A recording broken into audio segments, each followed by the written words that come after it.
Yun, hali-hali hoy po sa inyo mga kaibigan.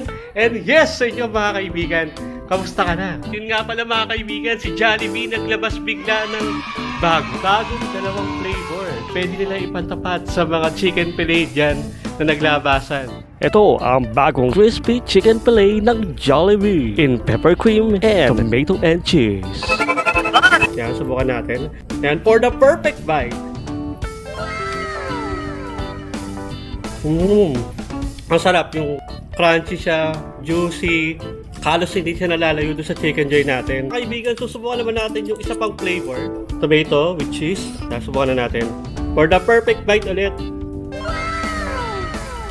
Ang sarap pala pagsamahin yung tomato at yung cheese sa chicken fillet natin. Masarap siya, panalo siya. Subukan mo itong chicken fillet ni Jollibee at masarap para sa akin. Masarap siya. Chicken fillet! For me, panalo, ang sarap.